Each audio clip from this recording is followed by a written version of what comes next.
And now, without further ado, let me introduce officially our special guest for today, Orit Esther Riter. Orit Esther and I met several years ago when I did my first Geulah summit, and I worked with her for a while, and she was amazing. She is amazing. My experience was amazing. So after being diagnosed with multiple sclerosis 15 years ago, Orit Esther realized that Emuna, which is the Hebrew word for faith, it's a very deep word. Like so many words in Hebrew, it doesn't just translate into English because there are levels and depths and dimensions to every Hebrew word. Every Hebrew word is like kind of like a field in itself. But anyway, to be connected on this deep personal level, she felt was the answer to her personal healing growth and building a solid foundation in her relationship with Source. And it did, in fact, have an incredible healing effect for her. And she moved her career from, believe it or not, culinary chef. She was very successful as a chef toward a more meaningful spiritual path, a purpose-based path of spreading this Emuna, this deep quality of faith for souls of all sorts. Her goal is to ignite the lives of, she specifically works with all kinds of people. So her goal is to ignite the lives of Jewish women, men, teenagers, and families worldwide, and also people who are not from a Jewish background, who are Torah aligned. So one of the things that's, I guess you could say different, I don't know if it's fair to say unique, but it's kind of unique. It's like that, she's in a small group of people who gears all of her healing work specifically in alignment with Torah. The truth is that I do the same for both Jews and non-Jews, but people who resonate, you have to resonate with it. Right. It's a special track for people who really want to base their healing, their path forward, etc., on a deep connection from the soul through the blueprint for creation. So Orit Esther is a 2-time book author of the Turnaround series, traveling to speak to thousands of people. Her widespread Torah classes are on a very, very well-known website in the Torah world called Torah Anytime. And she has a daily email. Oh, sorry about that. I think I didn't close something. What didn't I close? Okay. Anyway, she has a daily email that gives you a little piece of Emuna, very well written, very, very moving, very transformational. So if you want to sign up for that, the links are all below this video, or will be. Also, Orit Esther, I want to mention this now. We won't talk about it now, but I want to mention it now before we get started, that she is doing some live events in the New York area in August. So if you are Torah aligned, and if you are interested in not just connecting to somebody or other people from your soul tribe on Zoom, or doing healing by Zoom, which, I mean, I love Zoom, but there's nothing that replaces being with people face to face in a beautiful environment where you get to, not just learn, but really connect, talk, make new friends, personal FaceTime, all that stuff. So we'll be talking about that toward the end. So think about whether that's something that would appeal to you as we're having our discussion here. Okay, with that, Orit Esther, enough of me talking. Let's hear from you. So talk about a little bit about your path, not a whole long story, we touched on that, but what is it that specifically spoke to you or speaks to you? What is this Emuna thing? And how have you seen it catalyze actual emotional and even physical changes, healings for you and for your clients? So just that overview, please, first. Right. So first of all, I want to thank you and the team at Gate of Unity Productions. Really, thank you so much. This is an honor to be with you. Shifrachana, your work is just monumental, and I have met so many people along the way since the first Geulah Summit that have told me how amazing your work is and how much it's meant to them in the world. So I want to thank you for all the unspoken words that may not have been conveyed to you. I want to thank you for it in advance. Really beautiful work you're doing and spreading light and healing in the universe. So thank you. Thank you. So my Emuna journey is quite funky. I was not Torah observant most of my life, and I have a true passion for cooking and for enabling people to find their happiness and their peace from a place of food, from the body, from the physical end.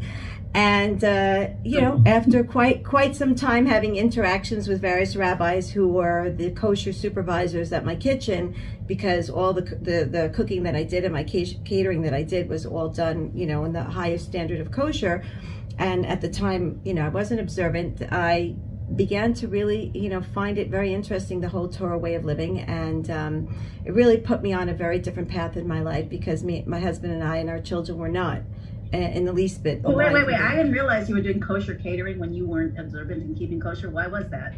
I asked myself till today why that was. I will tell you, I do believe that obviously this was God-given. You know, I looked at it from a strictly marketing perspective. The catering that I did was very boutique-ish. In fact, it was called a Glatt Kosher Catering Boutique. And it was very unique. The style was not your traditional kugel, you know, potato pie and cauliflower pie and, you know, stews. It was very, very unique. And I just felt there was a niche in the kosher world, in the Jewish world. So it was very interesting that I did find myself saying, if I'm going to do it, let me do it for the kosher world. What is me to kosher? Wow. Yeah. So I was but that's what led me. That's what led me. Talk about our footsteps being guided. You know, when you listen to those nudges, you usually get to go far. Completely. So it was definitely interesting. And you know, later on, as I felt myself more and more being drawn to the Torah way of living, all kinds of great tests and trials and tribulations happen from above to sort of, you know, test that loyalty path of yours. And within that, you know, my diagnosis for multiple sclerosis was very monumental. And I really found that, thank God, I was connected to something higher than just the medicine and the conventional. Not that I'm niching that at all, but I'm saying that I had something else to hold on to, that I had a pillar of faith to hold on to, because there was one thing after the other that was really, you know, being thrown in my path. And I have to say, I kind of like have learned this through the flesh, you know, through my own flesh. So yeah, it's been amazing. Yeah. Wow. So really, it's very interesting. So what kind of results did you see, and what kind of results have you seen with others? I know you said you hear it from a lot of people. I also hear your name from a lot of people. You know, I'm learning with Orit Esther. I'm doing work with Orit Esther. I'm doing healing with Orit Esther. Why? What kind of results have you been able to facilitate, or to help your clients facilitate, and also yourself? Right. So I think, for one of the most important things is I know that it's very common in the healing community to call ourselves healer. So one of the things that I'm sort of like a stickler about, like I'm very, you know, specific about when it comes to, you know, my students and people who I work with, my clients, is that I say to them, I'm not a healer. I don't like to use the noun in general. Not that you used it. I'm saying like in general. I think that's like number one motto for me is to recognize that, yes, I'm involved with healing work, but I'm not, I don't call myself a healer. I don't feel that I'm capable of calling myself a healer. I feel, so first of all, for me, like I said, it was really a pillar of strength to know that there's a rhyme and a reason behind all the circumstances that I had been going through in my life. And when you attach purpose to anything that you go through in life, it really helps you swallow the bitter medicine. But if you feel like it's happenstance and someone just flipped you a bad deck of cards or gave you a bunch of sour lemons and you don't know how to quite make it sweet enough to make it a lemonade, it's very, very, very, you know, painful. So to say the least, I would say that, you know, that's really was my catalyst to be able to not only did I experience it on my own flesh, you know, like I said, I with my MS, it's not non-existence. I still have it. I still go to my MS doctor. I still take, you know, conventional medicine, but parallel, I'm doing a lot of my own healing work. And so this is what I tell my clients. This is what I share with my students. I don't hide behind the bushes. You know, I believe in a conglomerate of therapies. I'm not the type of person to say you only need energy medicine and that's it. A lot of times I'll tell my clients, hey, you need to go for, you know, acupuncture. You need to go for a long walk. You need to go for ballet lessons. I don't know, like you need to do something else. There's not just this. Sometimes it is enough, but I like to look at it from, you know, a wholesome picture. So there have been amazing stories. There's been a lot of amazing stories, both privately in the one-on-one therapies that I've done, and both students. I mean, students who have not realized the depth of the pattern of their life, they come to realize that if it's one-on-one sessions, and I'll say to them, hey, do you know that the you know, that issue that you're telling me to work on, you know, that marital piece or the sciatica pain or whatever it is that you're going through, it's your uncle is sitting on your line. Like, where is that coming from? And you know, we'll suddenly come to like these connected dots. Ancestral line. Your uncle, you need to explain that too. Yeah. I don't want to interrupt flow because you're talking about the things that you've seen, but we do need to explain what is that line thing, because I know that's one of the intriguing things that you do. Very intriguing. Yeah, the whole pattern of our ancestors and seeing the family tree open up in front of you, and then suddenly your life is not only your life. So yes, this is a big part of the work that I do. We're the tree trunk, and we are connected to so many different branches from within our ancestral patterns and lives that have been paralleled in their life. And what's amazing is that when we look at the whole idea of whether we're talking about reincarnation, which if you look at the gematria numerical value of reincarnation, it equals chesed, which is loving kindness. It's one of the most loving kindness acts that our Creator. What? Gilgul equals chesed.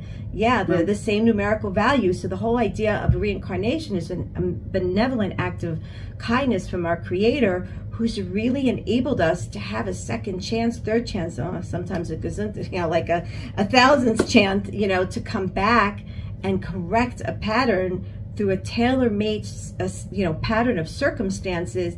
It's because something that my ancestor didn't finish, his lifetime, her lifetime didn't, you know, wasn't enough. And the whole idea is that we're really continuing the pattern of correction, bringing it to hopefully a more final end with every lifetime. So these are the most amazing things. And I have to tell you, the connecting the dots is what brings the healing. That is the true, when you can have an aha moment. So in Torah scriptures, that aha moment means that the divine radiance sort of like sits on top of the crown of your head in terms of an energy center, and sort of opens up the superconsciousness to come down into your consciousness. That's what an aha moment is. It means that sort of God opens up this ability for you to see a wider picture. And then when it's not just about me, and it's about so much more about my life, it's empowering, it's healing. It's like, I'm going to do this. That's really fascinating. I know that you told me sometimes after our sessions, you would tell me, well, I remember specifically, you know, your grandfather had some kind of disagreement with someone in business, and there were ill wishes. Like, who knew that was affecting me, or, you know, how you can even find that. But it sounds like you're saying, I want to just understand the picture a little bit better. It sounds like you're saying that it's not only that we're carrying stuff from past incarnations, or that genetically the genetics of our ancestors affect us, or we hold patterns, but that I hear you saying that there's specific incidences, which karma is not a Jewish word, but people understand it. So like that, on that tikkun karma level, that you're here. I don't think I've heard you say this before, that we are here in part to help resolve those things for the branches of our trees that showed up in other bodies. Yes. But that are connected to us. That's unbelievable. It's very, very, very important for us to recognize that it's all out of the benevolent hand of our Creator. That's really giving us an opportunity for the soul who has, you know, not been able to correct. So there's a fragment of consciousness that still resides in us, and we're here to now bring that to as close of a perfection. That's what healing is really all about. That's what it means to face my imperfections. A lot of the imperfections that I'm facing are not mine. They didn't start with me. Yeah, and I have to know that. Have to know that. And the things that I do meet, the imperfections that I do meet, even in others, the clashing of energy spaces. You know, how do you clean something in the world? You have to take a rag and you have to rub it against that object in order to bring the luster out, right? That's what we're doing all day long. We're rubbing up against other entities, spiritual entities, our family entities, and we're there to shine each other. They're clashing on me, I'm clashing on them, and we don't even realize how luminous, you know, we're becoming just from the meeting point of you and me and rubbing up against almost. Those moments of anguish are actually bringing out the best in us. But it's not just bringing out the best in us, it's bringing out I mean, I love, first of all, you said so many things already that are gems, like that knowing that something is part of your purpose changes the picture right there before anything actually happens, and it does. To me, it is the deepest number one principle. Knowing that there is a higher consciousness that loves us, that is, creating, that's the predicate of that. And then knowing that everything is with love, custom created for a purpose that we will celebrate. That's the messianic promise, that we will rejoice in everything that happened, because we will see the result. Right now we see the back side of the tapestry. Soon we'll see the front side of the tapestry. We're starting to get a little glimpses though. Right. Big glimpse. But then you're talking about how we're not here alone. We're not here as only ourselves. I'm putting it into my own words, obviously, but that we're here carrying, or like Kabbalistically, the sparks that the soul encloses in. Like Kabbalah says that when the soul comes down, it is running after God, hiding in the divine sparks. God is hiding in the divine sparks of every encounter, every piece of food you'll eat, everything everything you'll touch, every person you interact with, every time you interact with them. But now you're saying, the way you're describing it, I'm seeing that some of my sparks that I need to retrieve, my relationship with God, my partnership with God in revealing God, are actually trapped in other people's issues and other people's traps. So they're me. They free me by showing up in me, and I free them by acknowledging that and working with that. Is that fair? Does that fit with what you're saying? 100%. 100%. The people that trigger me, the people who annoy me, the people who get me jolted, oh my gosh, I got to do something about this, or like really are the ones that touch the core of me. They're the ones that are actually holding a spark of my essence. That co-creator in me, the active role of assuming the role of co-creator, becomes activated every time I meet with something that on the surface I just want to fight and resist and deny and cry and push away from my life. I just want to be like, get out of here, I don't want you, but it's those parts of me that what I don't like is what I'm seeing in me and them. There's a part of me that I feel you captured. You captured a part of me. How dare you take a part of my soul away from me? And that annoys me. But if I could just redeem myself through the situation, that's Geulah. Oh, this is unbelievable. I don't know if people are going to get what I'm seeing something now. So I went through by divine providence this experience. I talked about it once on a call, where I was in a seminar and I felt dominated by the trainer just right the days before the summit started. And I was very angry. And I couldn't even listen. And then finally, like, I realized I'm generating this whole experience. You know who I am. I'm just all happening in me. But that's as far as I got. This is taking it and it did relax everything, but this is taking it a very big step farther. And that is that person, that interaction, that trigger is designed by God, through that person to trigger me. God's right in it the whole time, acting as the person, acting as the trigger, the Shekhinah. And Chassidus talks about this, the Tanya talks about this, how everything that happens to us is really God's immanent presence, the Shekhinah acting through that thing or that person. So it's all God talking to us. But anyway, so that triggers me to see that there's a part of me. How come I got angry? Because I felt disempowered in myself. So that means there was a piece of me. Yes. Sorry, I'm just putting this out in public right now. Sure. A piece of me trapped in that potential experience that only once I had the experience could I see where that missing piece was and retrieve it. It's a redemption of self. That's the true process of redemption of oneself. In the broken pieces, the broken experiences, and the broken people that I meet. The reason why they're broken and I'm broken is because our parts of self are not within us. We have to constantly go through receiving it and redeeming it back, and that's a painful experience. Think about it. Something broken and now gluing it back together. That's a very painful experience. So we have to recognize that it takes work, but that's the pleasure of life. The pleasure of life is getting ourselves back to being wholesome, but that requires also an expansion. I have to be willing now to like take my brokenness and encompass the other brokenness. That's an expansion. That's painful. Think about when we expand our muscles, when we go exercise, right? That's a painful experience, but growing pains are painful. Actually, I would say it's a stretchier experience or a confronting experience. The ego does not like to be confronted. But I don't know. I think once you know what's going on, it doesn't have to feel painful. It's kind of like You know, when you're lifting weights, yes, it's confronting your muscles. Yes, it's like, feel the burn, but it doesnn't feel painful necessarily. If you know it. If you know it's for a purpose. That's right. it. Right. If you know it. I believe it's not only a piece of yourself. It's divine sparks that belong to you that were trapped in that potential interaction with that person you never met before and will never meet again. Right. Sometimes it's the people you meet every day. Right. Where you live. But wow, what an empowering, incredible way to see that. So you're telling us that not only that, but that there are pieces of ourselves that are sparks that are in our ancestors' interactions that we know nothing about, and then we're confronted with those things, those experiences, and we were wondering what's wrong with us, and it's not anything about what's wrong with us, it's about what we're here to actually elevate,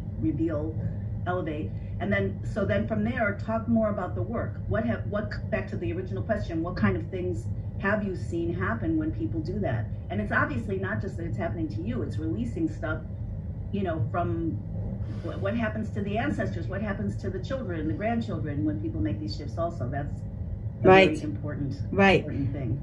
So, I mean, look at it. I've seen it time and time again where an experience, for instance, someone at the age of 35 suddenly has an experience where they feel very paranoid about illness and they don't understand where it's coming from.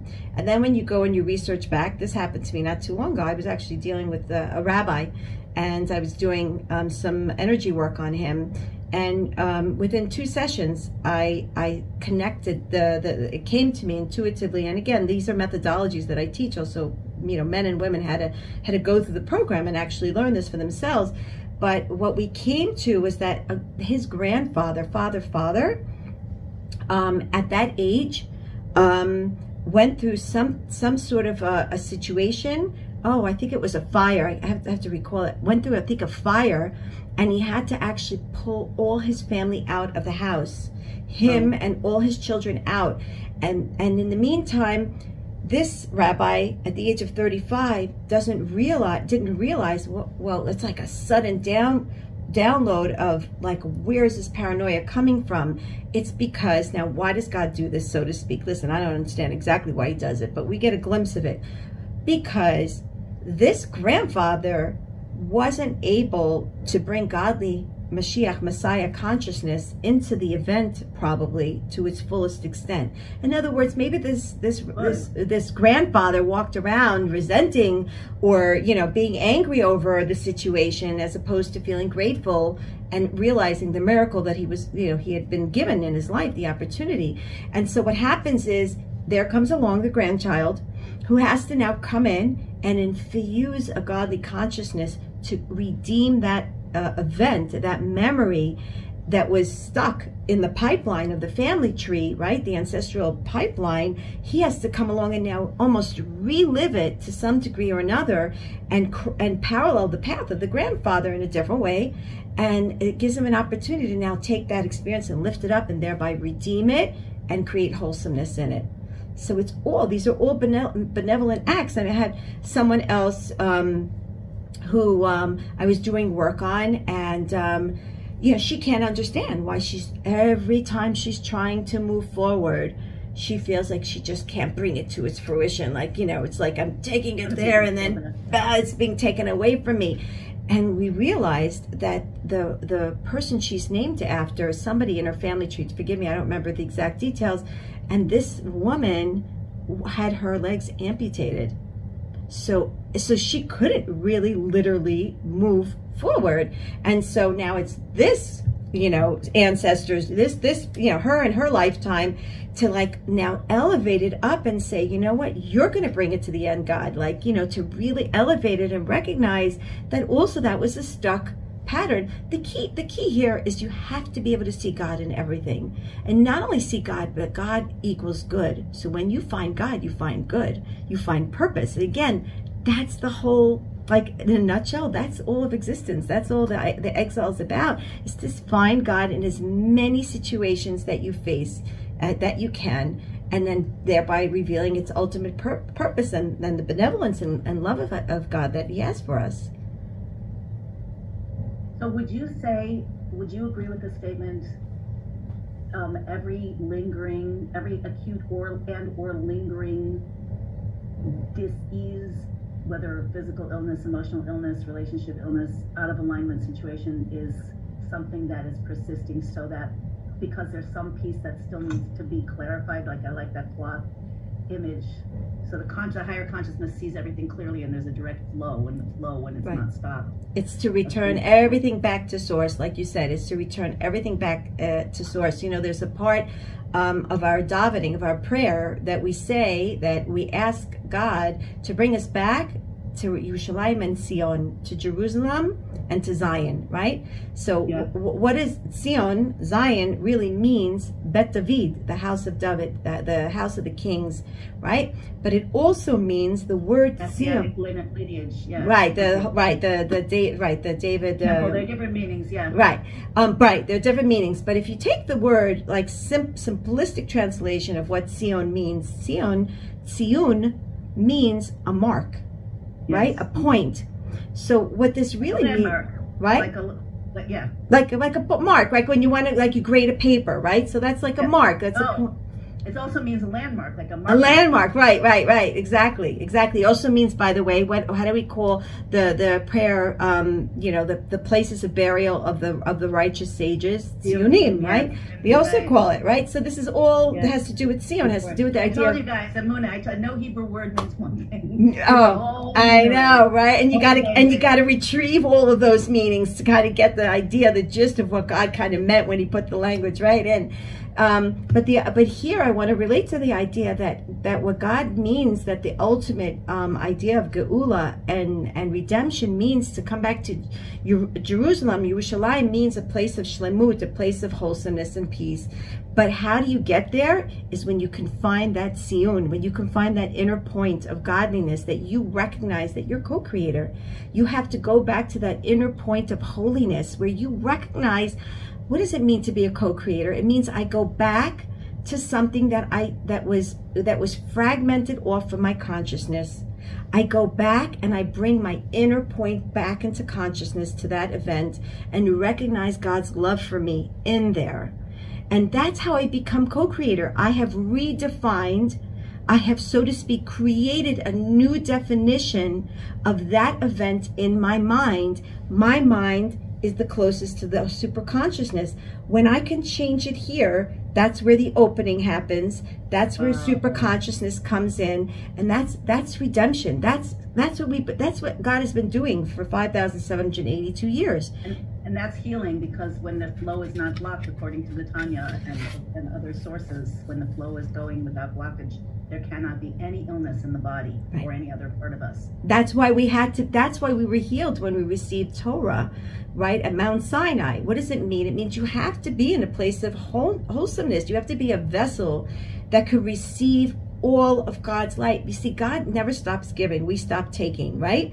What does it mean we stop taking? When we're broken, unconsciously mostly, when we're broken, then and that's the pain of the Shekhinah, of the divine, radiance. She just wants to give. Moms just want to give. We have milk when babies are born up to kazoo. We just want to give. And at one point it's like, no, don't feed the baby too much. But that's mother instinct. That's, so to speak, the supernal mother. She just wants to give and give all good, and to the point of no end. She's en sof. She's no end. You just take. But when I have in my mind my own agenda of what I want, well, here, God, look, I got a bucket list right here. I want this. I want a husband to take out the garbage. I want kids who listen. I want, I want a bank filled, blah, blah, blah. I want everything my way. God says, hey, you're not aligning yourself. The way I pour things down is done, in a certain triangular, round. And in the meantime, I'm like this big glob, this mixed up, distorted, In other words, not that we're not supposed to ask and not that we're not supposed to receive, but rather it depends on our channels and how they're sorted out and open or closed. Exactly. Yeah, I felt that way for a very, very long time. Yes. And I see it. Wow. So I'm not sure I understand the question, but can you just give us a mini map of, you talked about it already, about the superconscious hovering above, but just flesh that out a little bit if you would. How do you see the structure of healing happening within the human? Right, so God. can I talk about the 10 spheres? I mean, is that something? Yeah, The 10 energy centers, right? Sure. Right, so that is really a big medium of the way that I work. Actually, I work through the 10 spheres, and I work through also the 22 Hebrew letters, because each letter, what are the letters? When God created the world, he created first the letters, and the letters brought into the world of existence, right? Those are the energy channels through which all of God's light and abundance and blessings flow through the shape and the form of the letters. It's actually one of the things I'm going to be deepening the retreats, right? And the programs that God willing I'm going to be teaching. That's what I'm focusing on, because I feel like this is so deep. If you can change the letters, you change reality, because God is speaking those letters into being in partnership with us, how we receive them. Completely. The secrets of the letters is unbelievable. But I just have to say to the audience that the letters, you can have the same letters. I'm sure this is what Orit Esther is speaking to. You can have the same, let's say, 3-letter words. For example, the word oneg, which is pleasure. It's actually divine pleasure and the core soul pleasure, where everything is amazing, infinite bliss in its highest sense. Transposed is nega, which is basically a plague, illness. Plague, illness, exactly. So when that's the thing, the world is created with all its component parts out of order. And we're here to bring them back into order. So we don't have to create anything. Co-creating means you're taking what is and you're just seeing it from a bigger frame, and through your consciousness and then your aligned actions, putting it in a different order, and that literally changes everything. Everything. 100%. You take the word Sarah, which is sorrow in Hebrew, and you switch letters around. It's Sohar. That's a window that allows this beautiful light to come into your life, right? Pesha, wicked, right, is Shefa, abundance, right? So there's so many, and this is some of the ways that I also do energy work. Is I take even the way that the word of illness is spelled out, and we're able to actually, restructure it. I mean, a lot of my inspiration comes from the teaching of the Baal Shem Tov, right? The original father of Hasidism, right? So Rabbi Yisrael. Yeah. Right. Yeah. Right, Bezat Hashem, God willing. So what happens is everything starts from above, right? We're required to be thinking individuals. In fact, is the whole idea of corrected consciousness should be that I first think before I do. I first think before I speak, before I feel, before I do. That's sort of like the anatomy of also the way the body is. I have to think, then I'm speaking what I'm thinking, right? And then I'm feeling. That's what takes it down, and then I can go and spring into action. A lot of us, we just do, unconscious doing. We don't know what we're doing. We run, it's a dopamine high, or it's some sort of other high, or it's because this one said, right, or people pleasure high, or whatever it is. But that's the way we're supposed to sort of bring down the abundance of light that God gives us. So it starts off from the super consciousness. And then I have to, in the sphera, in the energy center of Chokhmah, which is wisdom, I have to just be inspired. I have to be inspired by that thought. It has to move me in some way. It has to, right? It has to jolt me into wanting to explore more. And then I build on it, right? That's Bina. That's the left side of the brain, right? Bina, I want to build on it. I'm going to analyze it. I'm going to think about it, pull it apart, discern right from wrong. And then I want to connect to it. I want to connect to it by speaking about it. I either speak about it to myself, self-talk, which is so important. If you don't talk to yourself, who's going to talk to you? We all talk to ourselves, but it's mostly unconscious. What's wrong with you? How come you did that? That person is stupid. She's ugly. I'm stupid. I'm ugly. I can't believe you did that. I can't believe they did that to me. It's not my fault. Constantly. Horrible. We really need to change and be conscious of the way we speak. He put a hole in your mouth because he wants you to use it. He wants you to talk. He wants you to be able to express. He wants you to be able to actually interact, right, with the thoughts that you had that are formed in your brain. And then once I do that, I can now start to feel. I feel good about it. I want to inspire myself to be love, kind, and do things and really bring about something beautiful by feeling emotion, it's so important to bring emotion to everything, right? Into everything that we're doing. On the other hand, there can't be too much with emotion. I have to have boundaries. There's time restraints. There's discipline. I can't act completely on emotion because then my love becomes lust. and then I could be swept into immoral desires. So I have to be very, very careful to constantly analyze every step that I'm doing. And then there's that level of peace. Wow, you know, I'm really okay with all this. I like what I'm thinking. I like what I'm feeling. I'm in peace. I'm in harmony. There's, you know, forgiveness is part of this whole process as well. Making sure I'm in peace and in harmony. And then there might be some obstacles along the way, because now when that which I was thinking that I want to do, well, what if there's obstacles? There's always obstacles, because every time you want to do something, there's always going to be that resistance. Again, that's what makes it shine, right? So I need netzach. I need to be able to have commitment and devotion and confidence. And again, all along these lines, I'm thinking. Hey, hold your space. Hold exactly where you are. So you're saying also that she's going down the spheros. If you're not familiar with the spheros, you want to get familiar with the spheros, because each of these places, again, this is explained in a unique way right now by you, Orit Esther. When you get, every place that you get requires some kind of analysis or deepening of the desire, the plan, the insight, the track, so that things are in a holy order. Order is a very holy order. Yes. That doesn't compress but expresses in only holy, healthy, amazing ways. That is really the core, one of the cores of what we're doing here. We're taking a world that has incredible potential out of order, so it becomes destructive. We're putting it in order, and this happens within us also. So Orit Esther, I just don't want anyone to miss this. She just said when you get to the place where the thought and the decision, the insight, the superconscious knowing, then the insight of Chachma, then the plan of Bina, then the Das, the connection to the emotions. How are you going to do it? Starts coming down closer to taking action. Then you hit the idea. We keep hitting stops. We hit a stop with Netzach, just the level for those familiar. We hit a stop. It's almost like the inner system keeps asking us, "Are you sure you're ready? Yeah. You sure you're ready?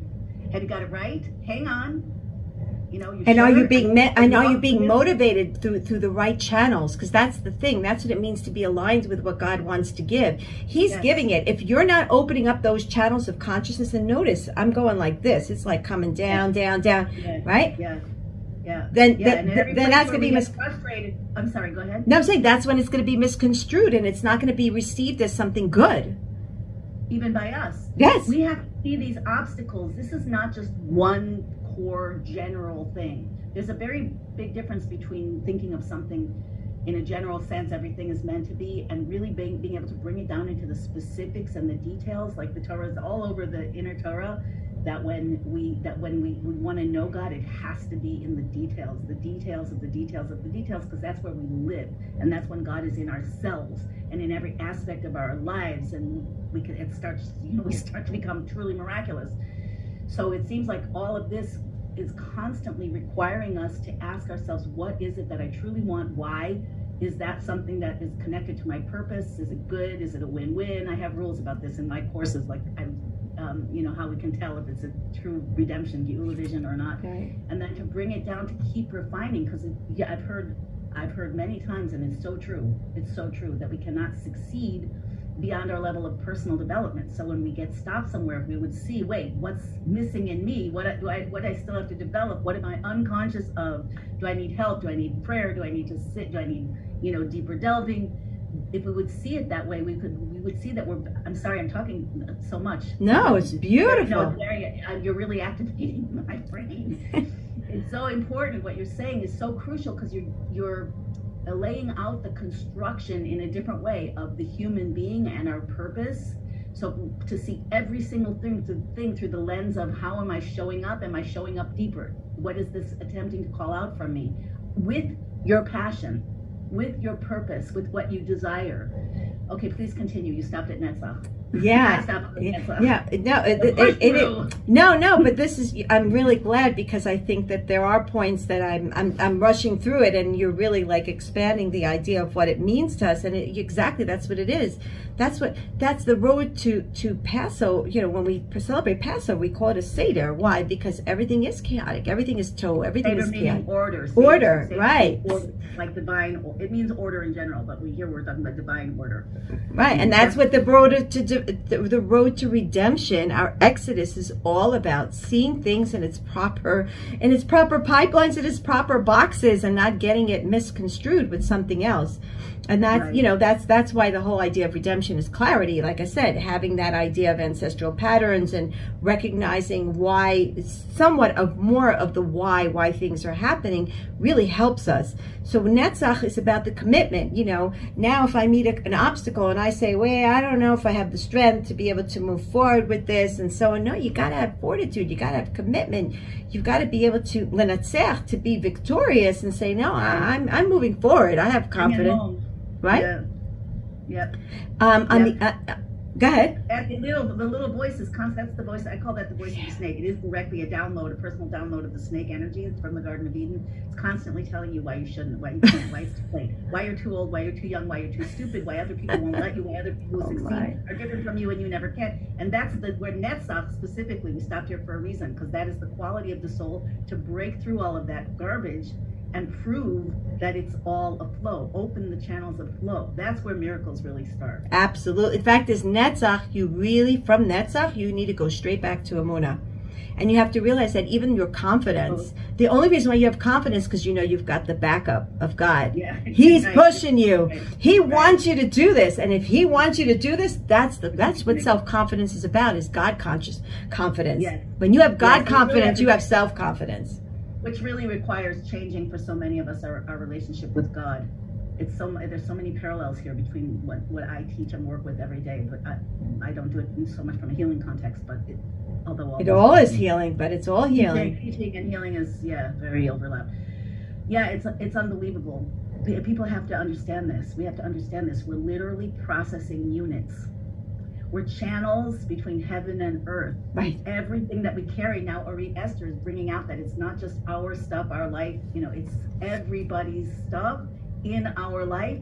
And we are. You mentioned earlier. You know, we create more clarification as we go. But this is the end, you guys. We're the last generation of exile and the first generation of redemption, which is why so much stuff is coming up and why things are going to happen faster and faster. So learn Right. the tools. Get connected to whatever your support is. You need to, your soul tribe, your mentors, your learning path, because then you will be part of the solution. You will be a quicker and quicker, more and more masterful processing unit with God working with you. Oh, for sure. Anyway. For sure. Okay. So we're almost done. Yeah. From Netzach, once you have that commitment and that zeal and that I'm committed to doing this, you know, it doesn't matter what, right? Now we're moving forward. And by the way, every one of these channels parallel to a physical part in our body. You know, that's when we won't get that. And so I've seen people who have stomach ailments, which now I have to work with their, you know, Tiferet center. I have to work with their, you know, people who have problems with their right side. Well, I have to see what's going on in their Netzach center. How committed are they? And so on and so forth. And then we move on from Netzach. Now, even though we're confident, we still have to now go back and always notice how God works with us. There's always that ratzo, right? I'm moving forward, and then, wait a minute, and the hod, which is, you know, being sincere, and now let me just again, wow, let me just remember why I'm here. Wow, I'm so in awe. I'm so in gratitude. I have to recheck and redefine how sincere I am. Do I really want to do this because of me? Is there ego here? Is it really God? Is it for a benevolent purpose? Or, you know, again, what's driving my path? So I sort of like, I'm moving forward, but let me just redefine just one more moment. And that's, and also, you know, just recognizing again, who's pushing me? Who's the one?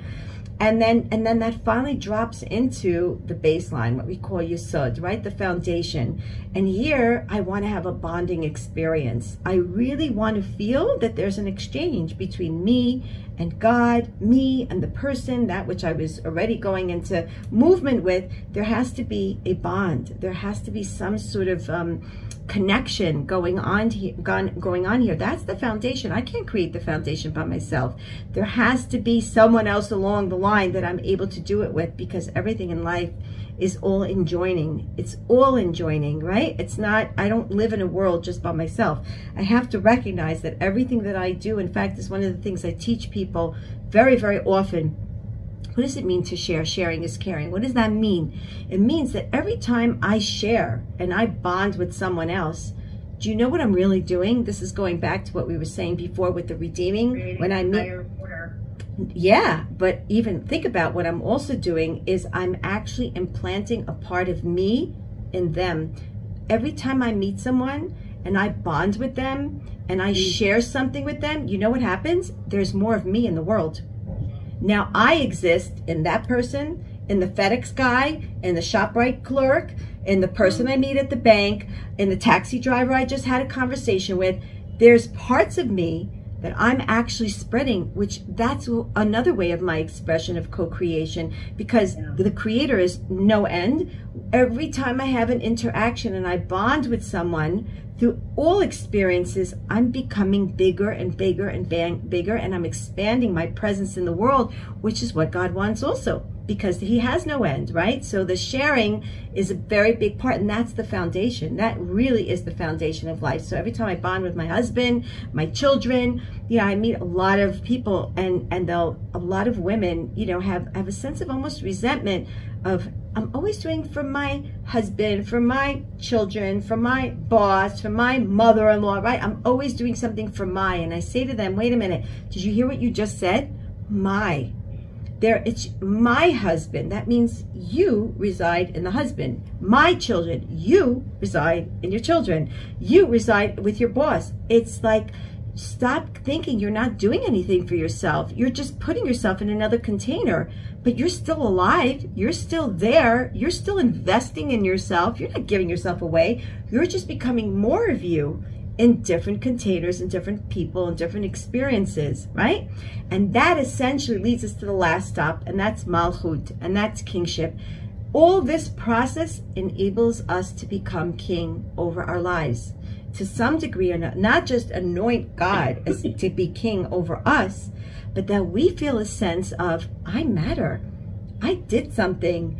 I'm actualizing something in my life, right? So it's a beautiful process. Yeah, yes, beautifully said. I want to just speak to a couple quick questions. Number one, I want to say that I want to just add my perspective to what you said about finding ourselves in others and doing for my, you know, child, husband, friend, students, whatever.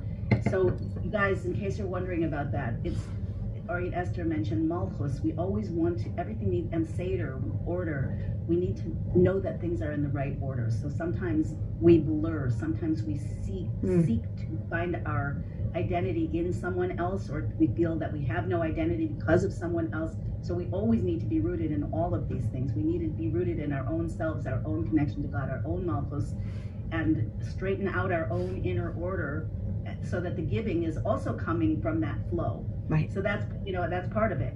And the idea here is obviously to be an inside-out creator, co-creator. Right. And to be clear in your channels. Also, question about Nadia, I'll answer, from Nadia, I'll answer, and then if you want to answer a different way, feel free. So Nadia asked, how can we discern when it's ego or solely a noble motivation? It seems like we can rationalize and not always recognize how ego is showing up. So my take on this is that everything we do bring, the ego's here, and it's part of us, and it's what makes us unique, and it does motivate us. Like, and wanting things on a personal level also motivates us, and God designed the world like that. The thing is, are you starting from that a worthwhile vision, a noble vision, a soul vision? That's where my rules come in. Is it a win-win? Right. You know, something you truly passionately desire. Can it happen now? You know, can you do it unconditionally? Bring it into the world like God does. God creates something from nothing. Like, he's not fixing things. He's just he's flowing, he is being. So if that's the case, and you keep doing these, you know, checks in between, you just want to make sure that you're not reacting from ego. Right. Not that you're not going to have an ego. The ego is the identity. Right. You want to enlighten the ego. Right. Upgrade the ego so it doesn't get in the way. Right. Enhance it. Like they say, the ego is like a passionate, you know, bull. And it will, if you get it to want to go where you want to go, then you're really in business. Right. It's in fact, there's a very famous teaching in Gemara, right? In our how do you say? Right. I don't know how to say the Talmud. Talmud. Okay. You former chef, you. I missed that on that one. Okay, so sorry for that. Anyway, so it says there, what are you supposed to do? What are you supposed to do with that ego, with that Yetzer Hara, with the evil inclination, the one that's trying to constantly drag you down? It says, take him with you. to the house of study. Sit him down, say, hey, what's your name? Oh, wow, look, let's get to know each other. Would you like a cup of coffee? How do you like it? Sugar, cream? You know, you kind of like, you recognize that's part of your essence. He's your coach, you know, and there, if you recognize, that's one of the Baal Shem Tov's teachings, right? The father of Hasidus that we were said before, is he teaches us you have to come to peace with that ego. You have to enable that ego. That's your springboard. That's your coach to enable you to shine. And if you didn't have him, if you don't recognize him as him being your partner that enables you, that's what enables you to lift yourself up. Otherwise, you would have no free will. You have to know who you're dealing with. You have to not just hide behind it and say, oh, wow, how can I have that thought? Or how can I have that emotion? Don't deny. It's not, you're not supposed to deny. You're supposed to, again, recognize, oh, okay, this is something that I need to heal. All right, let's get to work with it. You know, let's do work with it. It's very like the topic that you chose for this conversation, confronting our imperfections and God's love. It's I don't know the word confronting, but sometimes it is like that. Like, just look at it openly and know that it's part of the plan and it's all good. Yeah. It just has to be put in the right order. I'm so glad that is coming out in this conversation with the letters. I'm so glad you brought up the letters, because this is so key, you guys. Everything you have is on purpose, but it's out of order. When it derails you or hurts others or hurts you, it's out of order. Yeah. It just has to be put in the right order. So and how do you know what's going? You have to learn. Right. And but part of the reason why it's brought out of order is because when God sends, again, his blessings down, it's when we say pipelines, it's not really a pipeline. Again, it's in the shape of an aleph, it's in the shape of a bet, all the Hebrew letters, right? And so if my vessel or my desires are like constricted, because again, I don't necessarily want everything God gives me. Like, okay, he has a reason why he's giving me this husband, but I'm not too thrilled about it. You know, like I really would, if I had to place my order, I would have ordered something else on the menu, right? I would have wanted something else. So God is sending me down my husband, and his name is, I don't know, Yitzchak, Yud, Tzadik, Chet, you know, Kuf, right? Those are the letters the Hebrew letters that spell his name. But I'm not interested in that. You know, my mind, I mean, I would love to have, I hate to say it, like the husband, you know, my friend's husband, he's like more like my type, so to speak. God forbid. I mean, those are the things that go through our mind. So now God is sending out down the blessings of all of this. And now my pipeline is very restricted because I'm not interested. So the way now the abundance is coming down, the blessings that are coming down into my life are being squeezed or being constricted. And because it's being constricted, now the order in which the letters are being sent down to me have been jumbled up. And it's literally like playing Scrabble. Now you have to take first the Yud, and then the Tzadik, and then the Chet, and then the Kuf, as opposed to, oh, wait a minute, it came down first Chet, then Kuf, then Yud, then Tzad. It's out of order. But again, if I could just go a little bit, as much as possible, above myself and say, wait a minute, if God gave me this, there's again a benevolent, we have to judge God in favor. If he's sending this to me and all that God does, what is God's name? Hatov Umeitiv, the giver of good and the bestower of the ultimate good. That's how it's translated. So if I really, and that's where Emuna comes in, if I'm really loyal to that teaching and I really judge God in favor and realize everything he does is good, yeah, it may be I'm not defining it as good because it's hidden good. Hidden good equals bad. And what is the word for bad? Ra, bad. Switch the letters around. Avra is El. Yeah. I need to be awakened. So every bad. Wait. Everybody has to know that this is new. I had never thought of this or heard this before. The word Ra, which is spelled Resh Ayin. If you switch the letters, it means awaken. Is that not the answer to everything that's happening here? Yeah. Wake up, all of us. Okay, go ahead. Right. So it's think about all day long, or you're walking around your life with an alarm clock. And what are we doing all day long? We're pressing snooze. We're pressing snooze. We're pressing snooze. Don't wake me up, God. I'm interested in continuing my life. You're bothering me. You're disturbing me. And yet the ding dong of the smartphone, which is really making us dumb, by the way, the ding dong all the time. What do you think that ding dong is? The God, in a way, think about it from really God's perspective. So God is waking us up to something, but not to the WhatsApp messages and the Facebook Messenger. He wants to wake us up. He wants us to, like you said before, we're traveling on a path and God says, stop, closed for construction. Now you have to go and detour. All our lives we have to detour. But no, I'm stubborn. I want things done my way or the highway. That's not the way it works. I'm here to serve you, God, because you know better. You know my soul. You have the blueprint of my life. And if you're saying, like, what does the construction, the construction guy do on site? He looks at the blueprint. He can't go, he doesn't know where the bathroom is. He doesn't know what tile. He doesn't know anything. He's always referring to the blueprint. The blueprint of my life is in his hands. And if he says to me, you need to go and travel on road number 123 instead of 321, I better, he's going to push me over, and that's not going to feel fun. That's going to be downright bad. Unless we start to flow with it. Exactly. Lots of times we can flow with it, and it is. That's choice. Yeah, that's choice, learning, and practice, and yeah, that's how you have choice and consciousness.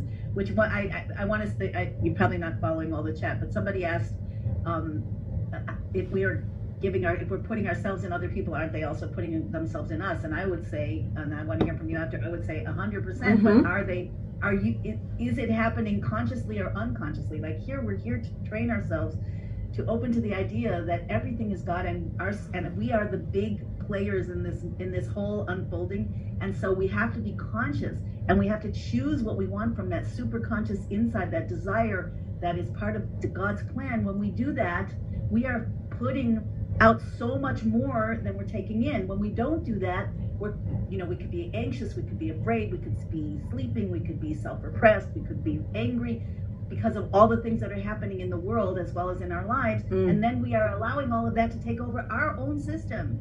It's super important. This is the #1 choice, I think, and then to you, Orit Esther, that every one of us gets to make now. Am I going to be a victim or a co-creator? That was the topic of my opening talk here. Right. Because this is it. And that will take you in the path that you need to go in, with all of these adjustments, and move this way and move that way with your partner. Right. Again, and of course, if I take everything as I interpret everything as being, God forbid, bad, that creates a resistance just by me saying that this is bad. Right? Instead of, we're supposed to get train our mouths to say, also, this is for the good. Hey, I don't know how this is good. It's very hidden. There's like a lot of boxes. The Pandora box. There's a box and a box and a box and a box and a box. I bring the analogy. You order a book from Amazon, right? And you're like waiting for the book to arrive, and you don't notice there's a box sitting in front of your door for like 300 weeks. But you order this book, and we have to realize everything's in a box. It requires a certain amount of investment, time, work, choice. Again, we have that choice. But we need to recognize that, if I see this interaction with someone else as, God forbid, being bad, I'm going to have a huge amount of resistance and say, well, I don't want to interact with this. But if I recognize that through the work, I'm actually, again, that is co-creation. That is being a co-partner, an active partner in creation. God gave us the awesome role to be a co-creator. That's a heavy task, but it's amazing. I can actually make a difference in the world. If I recognize that, how do you become a co-creator? You see something imperfect and you want to perfect it. You don't make it perfect, but you want to perfect it. And the way you make it as perfect as possible is you keep seeking and trusting. And again, there's the word Emuna, being loyal to the good that exists in that. If you have your mindset, there must be good. God is good. Everything he does is for the good. So I'm going to seek out. I'm not going to stop until every stone is unturned and I can find that good. I'm on a mission. My mission in life is to redeem godly sparks, to find the good, to reveal the benevolent intention of God when he created the universe. If I'm on that mission, then I'm able to God will help me. Who am I? I'm on a mission. Who sent me? I'm a messenger of God. Every moment of my life, I'm a messenger of God. If I connect back to who sent me, then I get divine assistance from the one who sent me. But if I resist my role, 100%. Right? If I resist my mission and I'm like, I don't want this, I'm not interested, I'm not getting the divine assistance. And that's why a lot of us are lost. We create our own agendas. We create our own missions. If I would just be humbled enough to say, I work for you, God. It's a big teaching in Baal Shem Tov. Did I forget who's my boss? Did I forget who I'm working for? Did I forget that I'm not in charge of my own life? I didn't create myself. Unless you can get to that humbled place and sort of break, that's a good breaking of the vessel. That's the breaking of the ego vessel. Again, you don't want to completely dismantle it, but you want to allow some of that godly light to bring in, feed you with that wisdom of where your next step needs to be. Yeah, it's just a vessel of, I hope these words aren't triggering anybody, because there's just truth coming out here. When you allow, when you don't, our egos can separate us from our source. And when that happens, all kinds of things break down, and we are not constructive in our soul mission. And when it opens to the above, then it's our best partner. Completely. It's our personality self. Completely. And so, yeah, and that's why we have to keep checking, and why, just train yourself to talk to God on the inside, learning the inner part of Torah, from all the teachers, any or all of the teachers, including myself, that are out there, or others, or others. There's so much Torah available, the inner Torah that started with Baal Shem Tov. It is here to turn the lights on inside of your consciousness. Absolutely. The dimensions that otherwise you have no access to. There are worlds upon worlds that you have no access to without the inner Torah. It's just the way it is, because this is God's wisdom and light and presence in the words and in the concepts. And that really is a huge piece of it too. And I'll say, I want to just say one other thing. When we look about the idea of dimension of time and space, we also have to realize that God is beyond time and space. He created time and space. They're just for our purposes to be in this world, right? So every time I go through a painful experience, I need to understand something. Always keep in the back recesses of my mind. When God looks at me right now, He's recognizing, number one, where I came from, all my soul incarnations, my ancestral pattern and tree, the family, all that consciousness, everything from behind. He sees that. He sees where I am now, and He sees what's going to become of me. It's all there, laid in front of Him. In other words, God sees Gan Eden, right? The Garden of Eden with Adam and all that happened there. And He sees the sin of the golden calf, and He sees the Exodus and the golden calf, and the temples, and He sees Mashiach. He sees Messiah coming, the ultimate. He sees the end. He sees sort of the end, everything at the same time. So I have to always remember, as I'm going through everything, that a lot of times I may not feel that God is answering my prayers to take me out of this space right now, because He sees that in just another 3 days, the amount of light that is going to be accumulated and brought into my vessel will completely transform me in a different way of matter.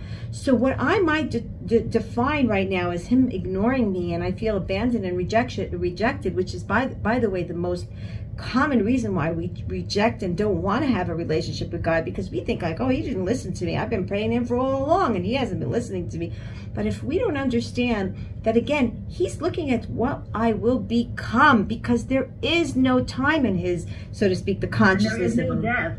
Right. I'm so glad you brought this up, because it needs to be said. That's what the redemption is. And all souls will come back into the bodies. Right. It's happening in the physical world. These are the last transformations that we can do, and it requires exactly what you're saying, Orit Esther. It requires seeing God in everything and wanting that relationship.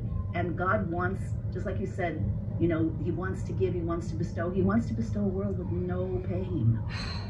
But much. We have to do the transformations so our ego is aligned, so our consciousness is open, so the flow is established, and then that can all come online.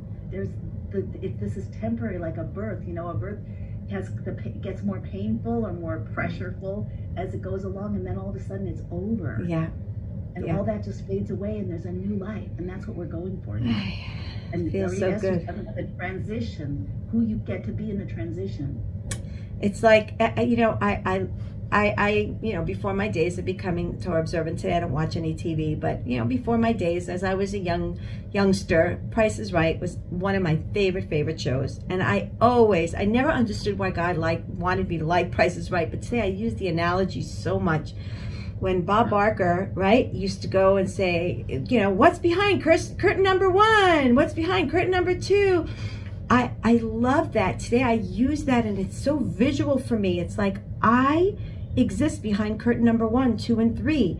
And I want to know who I am behind the curtain, behind all this resistance. After I go through the experience, there's someone else that I never met. There's an Orit Esther that I don't even know exists inside of me. And I want to know her. I want to get to know who she can become. And that's what keeps us going, right? Yeah, it's amazing. It's amazing. Totally. We're just aligning infinite with finite, and the highest spiritual divine essence with the physical just. Yes. And that's how, you know, people say, why is it so hard? And I say that too. I want it to be done now. So please, everybody, amp it up. There's a certain amount that needs to happen. Okay, I want to turn this, before we run out of time, I want to know more about the kinds of things, and I think we understand the basic model. Obviously, it's way more complicated, and you use crystals and minerals and the letters and the spiros and all kinds of other things. You do actual, you know, you get information on people's situations in the ancestral lines, and in, you know, all of that. It's very amazing the work that you do with individuals and groups, and you train people to do it also. So I just want to make sure that everybody knows that that's what's on the table. But what are the most astonishing results that you've personally seen? Listen, it's like you're asking me where are the miracles, and I have to tell you there are plenty of them. There are couples I've seen it. It's happened. Again, I make it very clear from the moment they fill out the questionnaire. Again, I'm not a healer. I don't promise a miracle. I could tell you there's a beautiful success rate where most people, I'd say literally 85 to 90% will say they feel improvement. Many of that improvement is actually that the situation is like really, really better, long time. So I've worked with like something recent. I worked with a boy who is OCD, I worked with him. I'm not going to tell you in one session. I worked with him for about 1.5 years, okay? But we're talking about a boy, a young, you know, teenage boy who his OCD was so bad, he would stand in front of the door and he would not touch the doorknob. He would actually have his hand, like he would take a knife and scrape his hands to the point where it was beyond bleeding. This is I mean, aside from using 20 bottles of shampoo, and which again, no judgment call, this was what he was dealing with, the consciousness.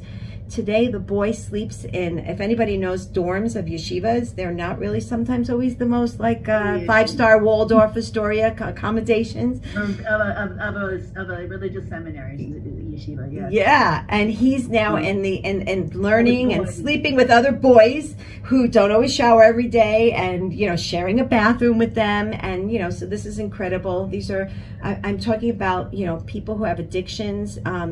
I work with men who have all kinds of addictions. It could be sexual addictions, it could be alcohol addictions, drug addictions. Definitely have worked with that. People who have cancer. I worked recently on a young man who had cancer in his testicles. Oh my gosh, that was a profound story. Oh, I'm just reminding myself of it. The minute I did the first session on him, I said to him right away, I said, it's testicle cancer. What came out was his grandfather. I said right away after I did the session, I said, why is his grandfather on his testicle? What's going on with the grandfather? What does a testicle mean? It means there's a continuum of the generation, right? I said, something's broken in the line. I said, the line broke with the grandfather. What's going on? The mother almost flipped out. She says, oh my gosh, I can't believe you picked it up. I said, what's going on? She said, my husband is not speaking to his father for over like 15 years.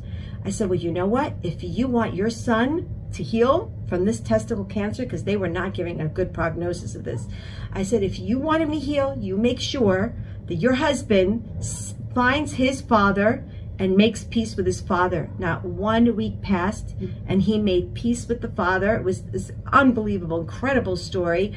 And this boy has baffled the doctors, like completely baffled it. So again, you have to understand, it's the healing work brings about a consciousness of responsibility. And a lot of times I bring it back to the client. I say, it's not just me doing the healing. You have to do something. You have to do meditation. You have to find time to find peace. You have to forgive.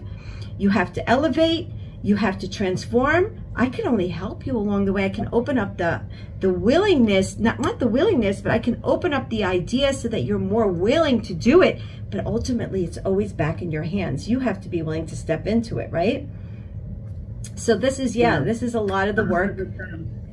This is a lot of the work that I do. And yes, one of the reasons why I train people to do it is because there's only so much I could do. Like there's a 4 to 5 week waiting list right now to get a session with me. You know, I can't handle it, honestly. So we've got, thank God, practitioners, you know, all around now in Israel and in, you know, in Australia and in, you know, in America and in England. We've got them all over the place. And we want to increase the community. We want there to be more and more people, you know, coming into the community to practice this. Again, as long as they're Torah aligned, they could be Jewish or not Jewish, it doesn't matter. It could be men or women. As long as they're Torah aligned and they're, you know, an acceptance of the idea that we are humbled in front of our Creator, then you can come into the program, and you got to go through an application process and such. But overall, it's phenomenal. Not only do you get to heal it on your own, but your family begins to change. When you change, everything around you changes, right? So it's really phenomenal. Yes, yes. Say more about what people will experience in the live event, because honestly, I don't think it's been a long time since I've had anybody who came offering a live event, at least that we discussed on a call. There's something we're missing. I actually heard from a mentor that there's, after people have been shut in for years, couple years, you know, being only on Zoom, which I do love. There's so many advantages, but that the people have a deep yearning to be face to face, sitting with others. So say more about what the 1 day and the 3 day retreat is, how it works, what happens there. Very exciting. Where it is. Right. Whatever. Thank you. Yeah. So, I mean, there are limited spots in both, you know, in all these settings. But the Poconos Retreat is a 4-night, 5-day retreat that we're planning. This is the 4th of such kind. I really call it Geulah consciousness. I call it completely, you know, that you change your mindset to really expand. And really what it is like-minded women coming together. It's a women's only, you know, these are only women's only. I mean, all the other Zoom stuff is all for men and women, but the live stuff are all only for women, again, Torah-aligned women. And what we do is we get together and we meditate. First of all, this retreat center in the Poconos is in the forest. It's like there's a forest in this Poconos, you know, center.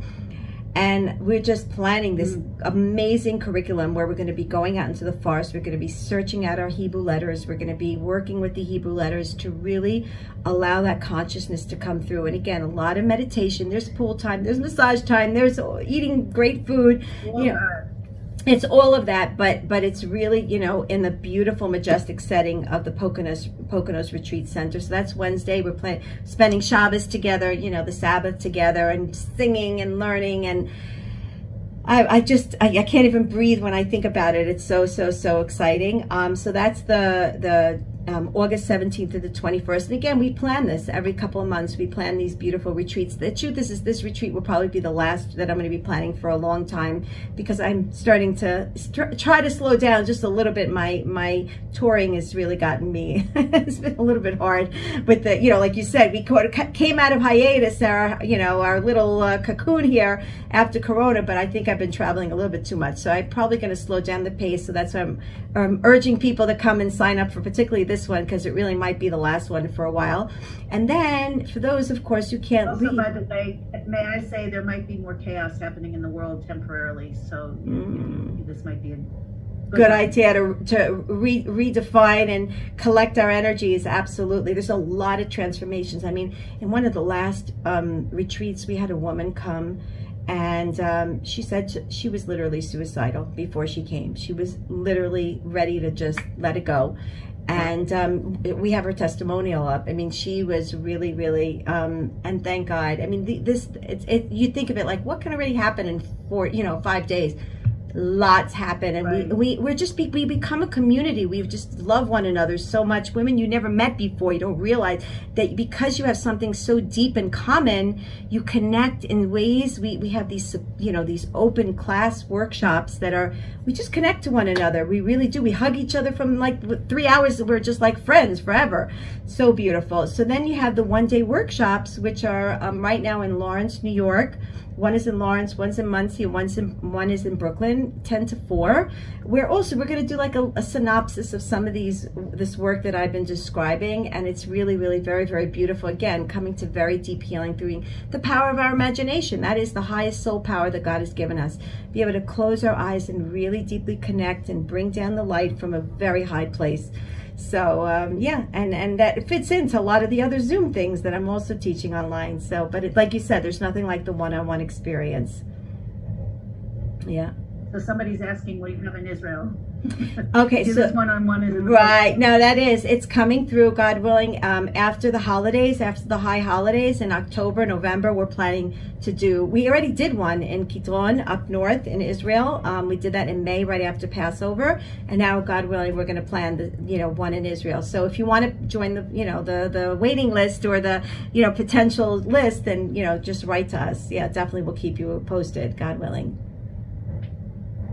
Yeah, I want to. I think if the timing works, I want to. Oh, God. Maybe I'll bring one of my kids. Oh, love it. Anyway, oh, so wow. Superpower the house.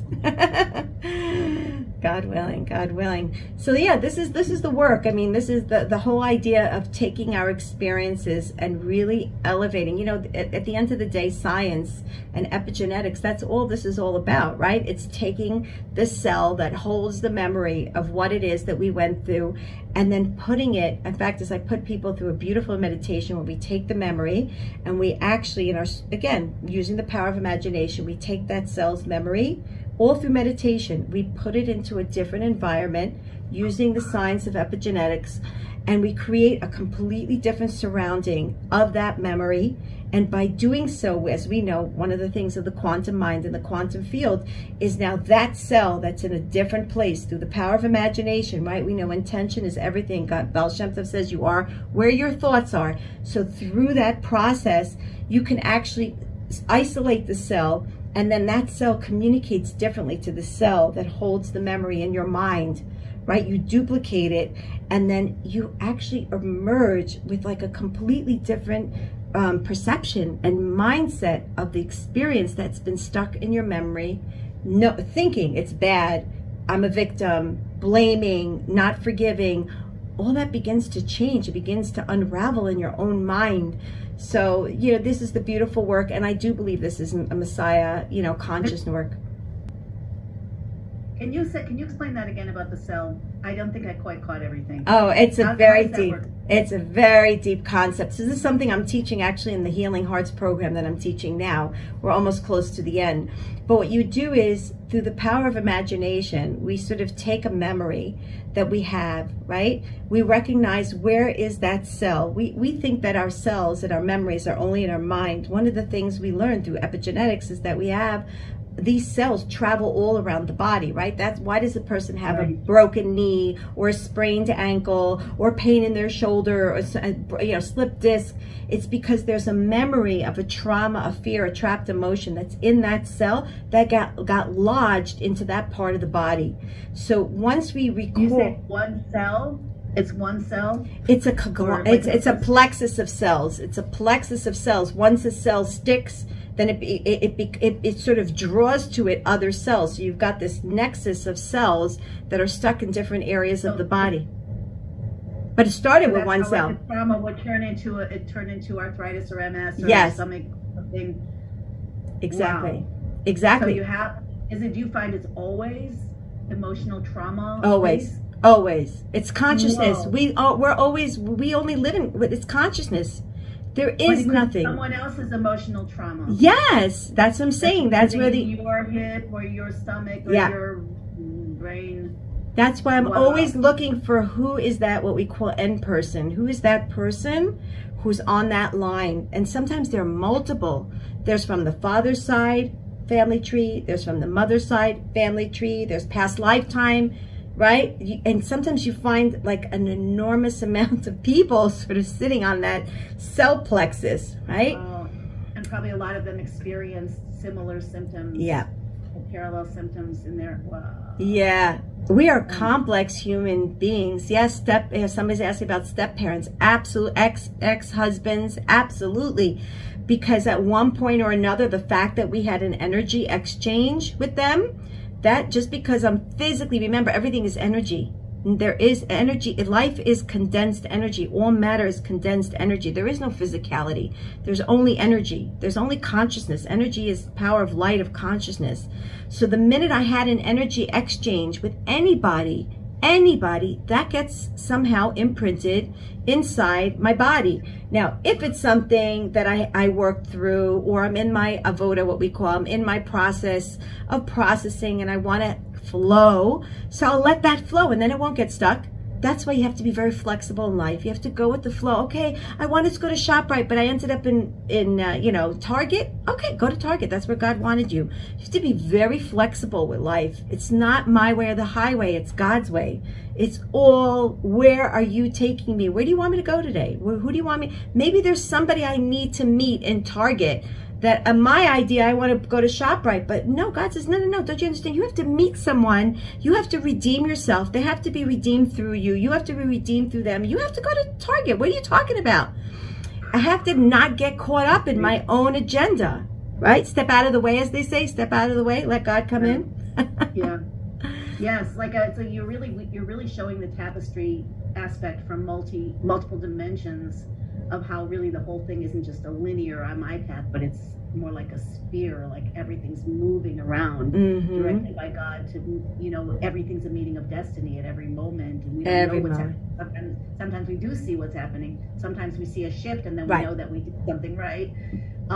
So you're saying, just trying to recap for myself and maybe others, you're saying everything is emotionally trauma-based. Not necessarily did it start in your line, usually it didn't, but something in your life might recapitulate or activate that thing. Right. If you're not born with it showing up. And then as we see it and witness it, that clears the lens so that the unconsciousness, correct me if I'm wrong any step of the way, the unconsciousness was blocking that super conscious flow that is what allows us to live life without any kind of obstruction. Right.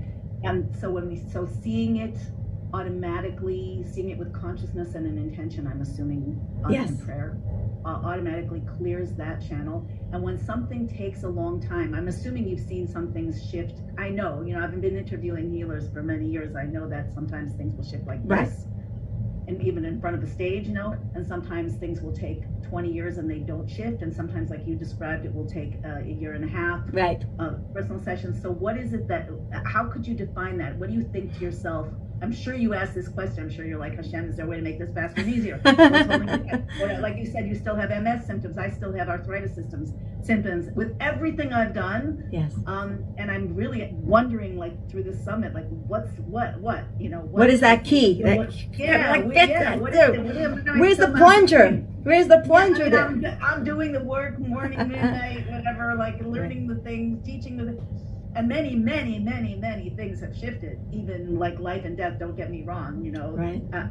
But miracles are very real. But then there are these things that persist, and clearly they have something still lingering that is in the system. How do we identify what that is? How do you deal with that? Well, I'm asking on a real personal level, as a practitioner in your own life with other people, a facilitator, like, what are the questions you ask, and what are the answers you might have received, if any? Right. Or thoughts you might have concluded around it so far? So there's a lot of reasons why things, I call it the Hashem factor, right? That's my terminology, the God factor. You know, we obviously can never really know why things aren't shifting as quickly or as much as we want. So there's always that aspect of ego, because no matter what, you know, just by me and you, and I'm with you right here, right? Yeah, no, by me saying I want to be done with it, right? Just that is, a lot of it is ego. There's like, where's the humility? I'm talking to me, not you, right? Where's my humility and understanding that being in the process, remember, I'm becoming. There's something that I'm becoming. I need my MS. I need my MS. My MS is valuable to me. It's always putting me back on target. If I could cherish that and recognize that, then it's not my enemy. It's my co-partner. It's my partner. Yes, but it's not necessarily meant to go forever. Like, my theory on these things, that it's a working hypothesis. I'm watching it for many years already, and but so far I'm with it. and it says in the Tanya that when a person says, you are saying this actually, that maybe it's that deeper connection and humility and not needing, and but it does say in the Tanya that when we realize that everything is God and all we want is the relationship with God more than we want anything else, right, that everything that isn't except our no's, the N-O answer to something, just like this, as we accept the Y-E-S answer, then everything turns to yes. Everything turns to yes and comes out revealed. Because ultimately, God wants us to experience divine love, joy, pleasure, just in the right rectified Seder, in the right order. Right. So, I am really for. There's a point somewhere of truth in that, and actually, I personally am being very real now, very personal. In certain situations that I've had, let's say with family members or whatever, that have been life and death, and with the point that I've gone to inside myself, where then massive miracles happened, is where I acknowledge that it's not up to me, and I know that it could go the way I don't want, and yet with all that, I'm with you, Hashem, and you're with me, and I know your love, and I'm opening to your love, and I'm asking for that miracle, and I'm trusting in it. Because trust is, as you know, surely is more than many, is that trust, bitachon, is that deeper internalized level of Emuna, where everything, as Chovos HaLevavos says, as the Lubavitcher Rebbe repeats at very great length, that trust level is that calm knowing that that your creator, your source, your beloved one, the only one, that's generating you and everyone else and everything else, wants you to feel good. Mm-hmm. And that is an internalized Emuna that is described as it's an absolute guarantee, if you can get to that, of right, only revealed good, like the results. So there's a boundary somewhere, or a point somewhere. Maybe this is it. Maybe this is the answer to the question that I'm having here. Well, I'm gonna, let me dare to say this. What first of all, the harder it is to dislodge the physical part from the body, the deeper it is in the soul. As we know, the Kotzker Rebbe, right, one of the rabbis also of the Hasidic dynasty, writes that every a small hole in the soul is a big hole in the body. So that what we understand is that there's something that I have a hard time dismantling in my body, it must mean that it has it runs very deep in my soul. Again, it must mean that I've done something in my life or through the family tree, that it's like existed for such a long time in the lineage of my family tree, that every time, the word for pain, what is the word for pain? Ke'ev. Ke'ev is the letter kaf and the word av, father, right? That's what all pain is. What is the kaf? The kaf, when you say the letter kaf is a spoon. In fact, is the way the letter is shaped. It's shaped like a spoon. It's a scoop. Mm. So what does ke'ev mean? What does it mean to be in pain? It means that God, the Av, Hashem, God, is scooping us like a spoon, and he's lifting us up. That's the whole idea of ke'ev. That's the hidden meaning, probably of more. There's so much more I could tell you about, but that's really what it is to be, chas v'shalom, God forbid, in pain. So there must be a level of closeness. There's still something that needs to be rubbed off from the bones, right? The whole idea, arthritis is all about bone to bone, right? It's all about that connection, the joints. Right. That means, what does it mean, joints? Right. It must mean that I'm not joining. There's something that's blocking this joining of me and God. Now, it may not be me. I'm just going to keep yearning, and I'm going to keep wanting, and I'm going to keep, pushing myself, towards you, God. But the word etzem, which is a bone in Hebrew, right? The whole idea of etzem is atzmiut. It's my essence. It means ultimate essence. Yeah, right? It's my essence. So there's something in the joining of my essence that maybe I still haven't gotten to. Now, again, if I'm recognizing that in my pain you're there, then I'm getting closer to my essence. I'm getting much more deeper into my essence. There's no end to my essence. There's no end to how close I can get to you, God. Right. So that, again, that consciousness is already like that Band-Aid, that pain Tylenol, whatever reliever that I'm taking, right? that in it itself is the healing. So the same thing with my MS. You know, every time I get an awakening of my MS, I'm recognizing MS is MS. It's my truth, right? That's my cornerstone. MS meaning truth, yeah. Right? MS or emet means truth, yeah. Truth. Interesting. Wow. So that's how I look at it. So it's like I'm always in communication with God, and I'm just always trying to realize that's the epigenetics I was just saying to you before. Is let me take that trauma of my feeling that you abandoned me, God, that you rejected me, that you forgot about me, that you gave me the raw end of the raw deck of cards, that you gave me the short end of the stick. All these terminologies we feel so abandoned by God. I'll just share with you this one thing I share with my students, which I think is a game changer in terms of mindset. I'm so busy having a relationship with God through the requests that I make with him. I'm all the time making these requests. Think about the relationship we have with God. So much of it has nothing to do with what he wants. It's my requests. And I'm always looking for my requests to be answered. Yes, for my MS to be healed and my pain in the back to be resolved. And, you know, by my, you know, again, my bank account to be, you know, whatever, my husband to change, all these requests. That my relationship now with God becomes so conditional with him delivering me my request. But there's something more beyond that request. There's a relationship that I have with God from my essence, from me just being connected to him, from me just being able to do his work and reveal his glory through me, through my body, through my essence, through my existence. That I get so gung-ho with whether or not he answers my requests or not, that my relationship with him becomes very, very conditional. God doesn't want that. There has to be another deeper place of my relationship with him that can go beyond the you answering my requests or not, right? Do you agree? Do you understand where I'm coming from? Yeah, I do. I do agree. I'm processing a lot of this too, because I'm always thinking about the end game, like you mentioned before, like the world where there won't be sickness, there won't be jealousy, there won't be poverty, there won't even be death. You know, everything will. So I'm processing what you're saying, right, as you're saying it. Right. In other words, it doesn't.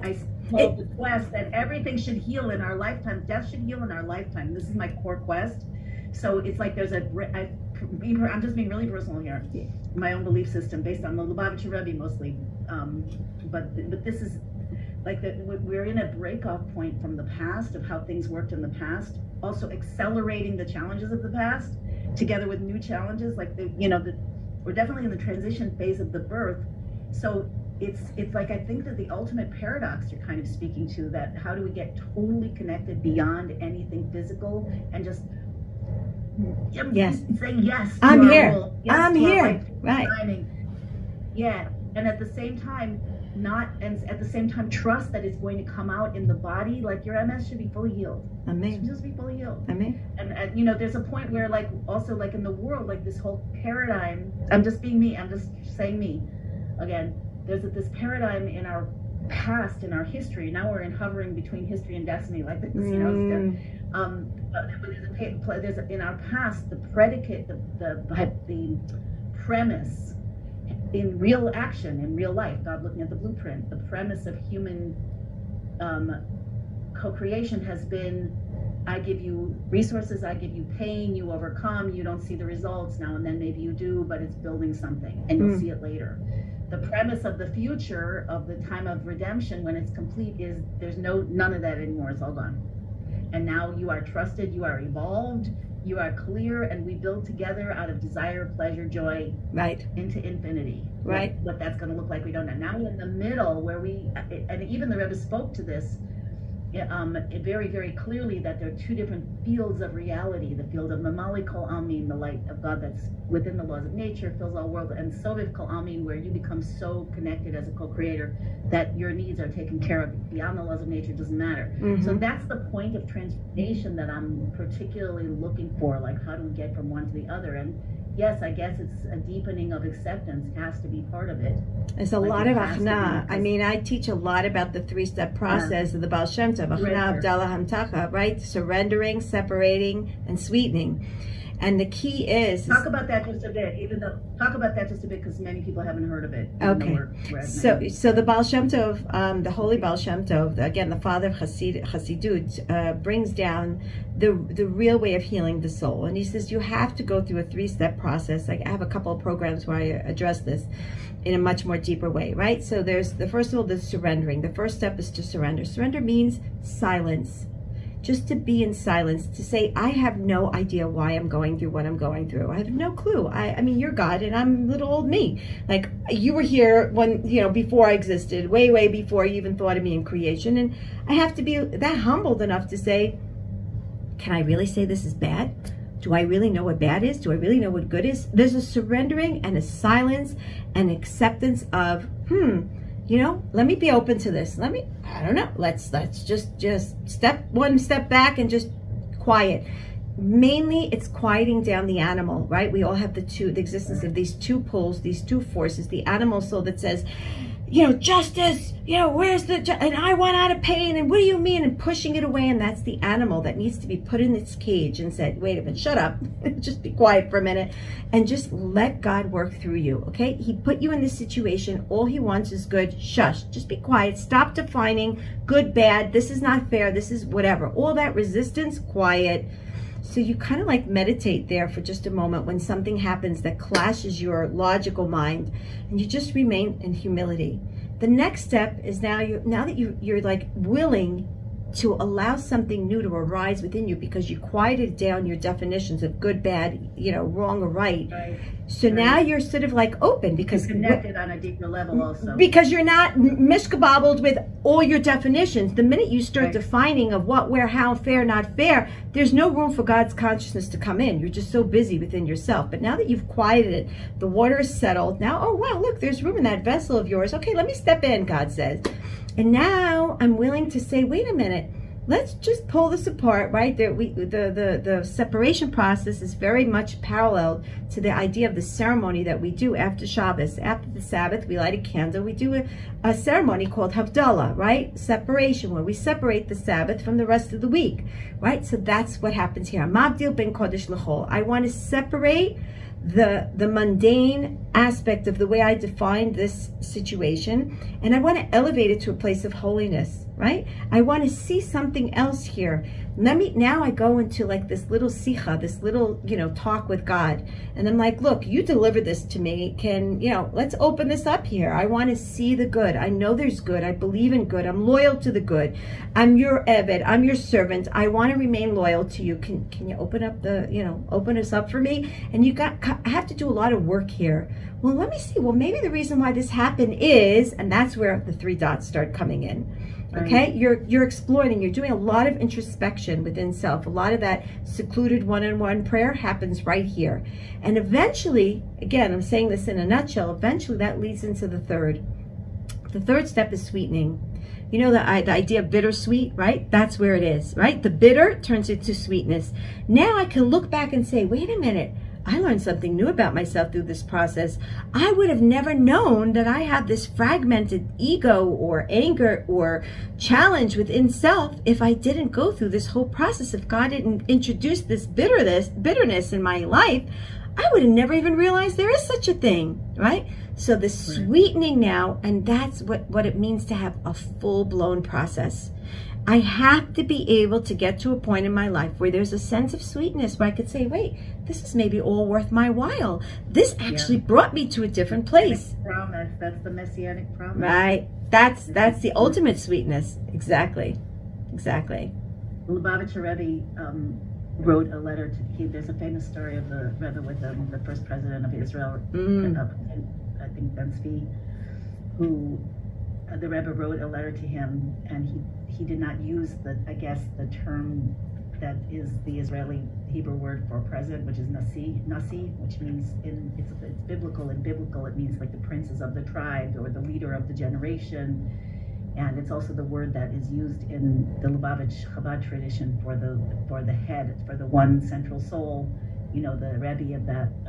Anyway, so the Rebbe wrote, I apologize for not addressing you as Nasi, but since I was in Cheder, which is the early school, usually at 3, starts at 3 years old, since I started Cheder, and even before, excuse me, I had a vision of the one Nasi, the one leader who will be Mashiach, who will bring the world to the redemption, to the place where we can say, Odcha Hashem ki anafta bi. I thank you, Hashem, that you afflicted me. And then and only then we will understand the reason.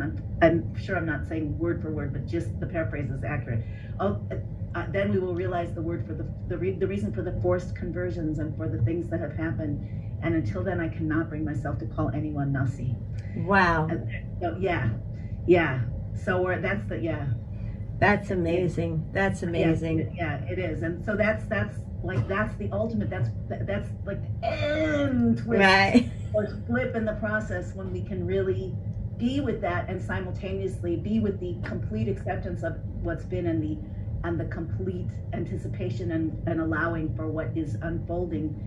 There's another place where the Mittler Rebbe quotes, and I don't remember where the quote is from, but he talks about the path to knowing God, how it's an exact, if we want to know God for real and permanently, like as a real thing in our beings, which is why we're here, to make that most profound connection with God eye to eye, beyond the world and in the world. So he says that there has to be an exact balance, he says in Hebrew, b'shaveh mamash, between Chachma and Bina, and between crying, he puts the Zohar, crying and delight, happiness, and in other words, pain and pleasure and joy. There has to be the exact balance between them, that at like that point. And then he uses a quote which I don't remember where it's from. Ve'egiu ad sharei mavis, and they reached the gates of death. Kamosha katuv, as it's written, l'chaim u'latov, to life and goodness. Wow. There's something in that. That point. That's the point. That. Wow. Anyway, wow. Yeah. Where is that point? And that's the point we need to. I feel that's the point that will. Obviously, that changes everything. Right. Listen, I mean, in my opinion, again, I'll just say this. There's conditions on what it means to bring Mashiach and to bring us to a place of Geulah. And one of the conditions is when the whole world will get to a point where they'll say, En lanu al mi lishen ela al avinu shebashamayim. There's no one else to rely on. There's only you, God. There's no one else. When we stop looking for this one to send our salvation and this one to send my give me the solution to my problem and so on and so forth, we have to finally get to a point and say, all solutions are with you. You created this. You're going to bring it to an end. All really globally, yeah. Right. We just need to yearn for that and trust and know that He will bring that end. And that's hard. Again, that's a lot of quieting the ego and a lot of surrendering. But He's bringing us very delightfully. It's not yearning from the outside. It's not like yearning. Yeah. No, it's like opening to that inner connection where you're yearning together. Yes. Where you can literally feel God yearning with you. Yes. Together. This is the core of everything. Yes. Wow. Wow.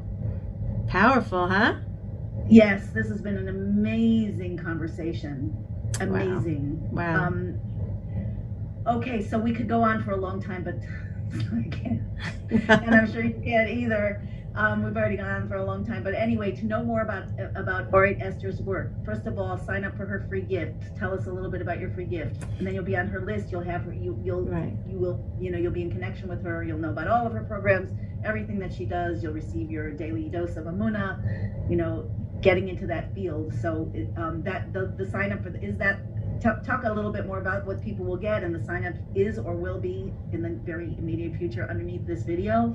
Right. So that first. So first of all, dailydoseofemuna.com is where you subscribe to the free, daily Emuna boosts of energy, of emotional healing. I speak everything through the essence of, trusting in God and believing in God and seeing the good, but it's really for emotional health. And I do, send out all kinds of, moments of inspiration that I, in my opinion, really have served over a decade of thousands and thousands and thousands of women and men that are signed up to it. Again, you have to be in that mindset again of Torah alignment, that you want to hear it from that line, from that perspective. And then there's the Or Talks, which are weekly podcasts that I put out there. Again, you can pretty much find all the links either on dailydoseofemuna.com, and or all the programs are on emunaenergy.com. That's where you also the retreats and all the upcoming August stuff and anything that's going to be going through. That's emunaenergy.com. Underneath the video. And the Or Talks, which are free, the podcasts are also the links to everything are on those two websites. Yeah. Awesome. And then Orit Esther does work one-to-one, but primarily it seems like the best opportunity for anyone in the U.S. who can. By the way, people said, "Are you doing something in Canada or this or that?" I know it might be. I don't know. I actually don't know, but maybe it's still hard to get in and out of Canada. I don't know. But but I'm sure that you have many people, like you're flying from Israel for this, and I'm sure you have many people who are flying from other places. Yes. So I have somebody. I have a few people coming from Canada to the Poconos one. Yeah. Okay, so if you want to know if you're aligned with you have to fill out an application, make a time to connect with Orit Esther, and maybe she can help you figure out your situation in terms of where you're coming from. Yes. And if other people are coming from there. So if it appeals to you on any level, if you have to be a woman and you have to be Torah aligned. You don't have to be Jewish. You don't have to be, I don't think, Torah observant per se, but you have to be Torah aligned. That's what it's all based on, just like this conversation, just like this summit. So anyway, reach out to her and see. And I know that it's going to be an incredible transformational healing experience, a bonding experience, an enlightening experience. And we all, at this point, I'll just say, connecting to each other, connecting to the soul tribe by whatever ways you make that connection. But the more the better. Yes. We are creating that new order as we are also cells. Like if you're a cell that's vibrating to more truth and more of our destiny and more divine power and more miracles and more co-creation and more potential, then you want to be connected with another cell and create that plexus of cells, and then that actually starts to get things on the road. We're talking, that's the real atomic bomb we want. Yeah, and that's the morphic field, and there's all kinds of metaphysics to this, but and physics, but it doesn't matter right now. Suffice it to say, 1 + 1 doesn't equal 2. 1 + 1 equals quantum. Yes. So if you can do that in purpose, go for it. In purpose, Freudian slip. In person, go for it. Right. And if not, then there are lots of other ways. Yes. Okay. Thank you so much, Orit Esther. Thank you. It's been amazing. Thank you. You are a beautiful divine soul. It's such a pleasure to have this forum to be able to speak about what's really important and bring healing to the world. Thank you for all that you do. Thank you.